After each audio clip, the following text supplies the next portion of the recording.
I found a photograph on the battlefield. The next second, a bomb exploded right beside me. Bending down to pick up that photo was the only reason I survived. I saw you pick it up. Looks like it saved you. I didn't recognize the woman in the picture, but I knew she had saved my life. I asked every soldier in my unit, but no one knew who she was. One of my buddies joked that maybe she was my good luck charm.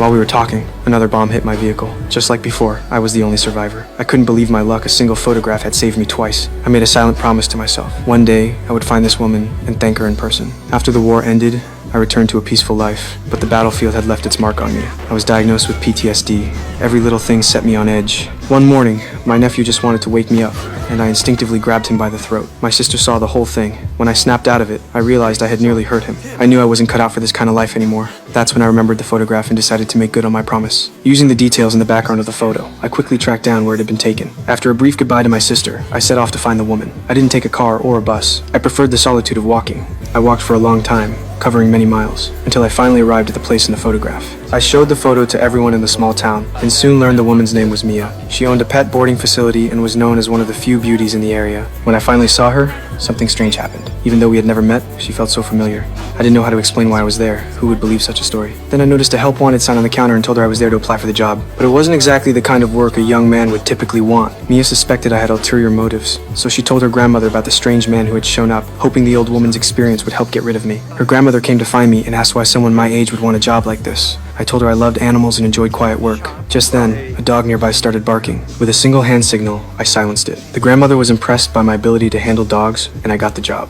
How'd you get him to leave? I gave him the job. You what? Oh, gotta hire somebody. I rented a simple place nearby and threw myself into the work.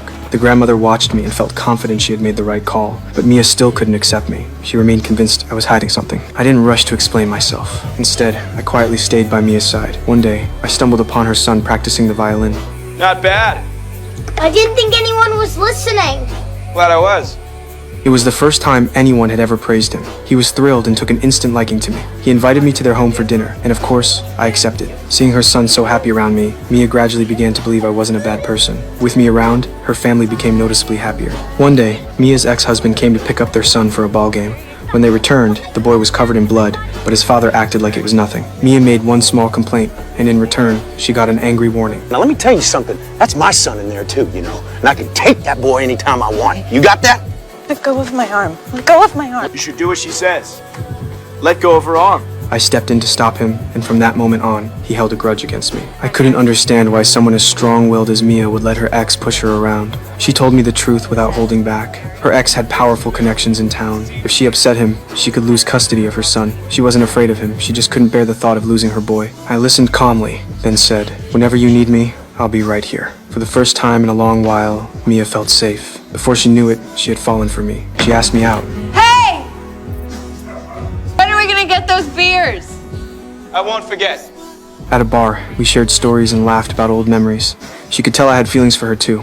We walked along the river, and the air filled with romance. In that perfect moment, I leaned in and kissed her. She didn't pull away. She kissed me back. Watching me bond with her son, Mia believed I could be a good father, but her ex, still bitter, refused to let us be happy. He threatened her with custody. If she didn't leave me, he would take their son away. Forced to choose between her son and me, Mia chose her son. I didn't argue. I just left. After I was gone, the light seemed to drain from Mia's life. Her grandmother noticed the change.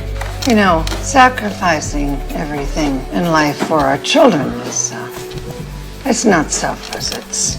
It's ridiculous. I am doing the best that I can. Really.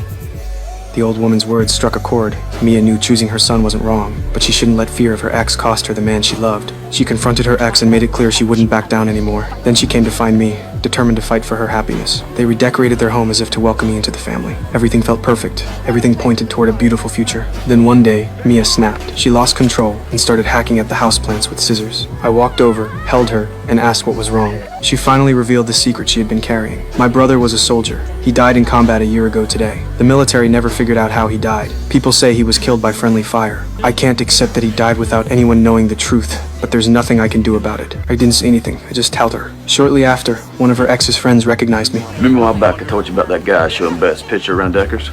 Yeah, so? Yeah, so that's the guy. Her ex saw an opportunity. He stole the photograph from my belongings and went straight to Mia. "Everyone says your brother was killed by friendly fire," he told her. "This guy might be the one who did it." Maybe he's only here to ease his guilty conscience. Suddenly, all of Mia's suspicions seemed to have an answer. Maybe I really had come just to absolve myself. She confronted me with the photograph. I finally told her the truth. I don't know whose photo this was. I had no idea the woman in it was you, but this photograph saved my life twice on the battlefield. I came here to thank the person in this picture to thank you, because you were my good luck charm. But Mia still believed I'd killed her brother. She threw me out. When her son found out I was leaving, he gave me his favorite book as a gift. Back at my place, I opened it and found a photograph tucked inside. The man in the picture was my fellow soldier, Mia's brother. I remembered the night I met him. We were ambushed by the enemy. Mia's brother sacrificed himself to protect his teammates, taking a bullet meant for someone else. I avenged him on the spot. Everyone else who witnessed it died in that battle. I was the only one who knew the truth about how he died. Meanwhile, after I was kicked out, her ex made his move. He tried to get back with Mia, but she flat out refused. Furious, he threatened to take their son. The terrified boy ran away from his father and onto a rickety wooden bridge. The bridge couldn't withstand the pounding rain. The river surged, and the bridge gave way. Her ex, who had grabbed onto the bridge, was pulled into the water. He tried desperately to save his son. I arrived just in time. Together, we pulled the boy to safety. After getting him to shore, I went back for her ex, but a section of the bridge came crashing down on top of him. He died in the accident. The next day, I told Mia the real story of how her brother died. Once everything was out in the open, I quietly slipped away. Mia ran after me. She wasn't going to let her happiness slip through her fingers. She believed it was fate that led me to that photograph, and fate that brought us together. Some people don't believe in fate. Others are certain it exists. But if you think about it, so many people who have never met somehow find each other and become lifelong partners. Some call it destiny, others call it fate.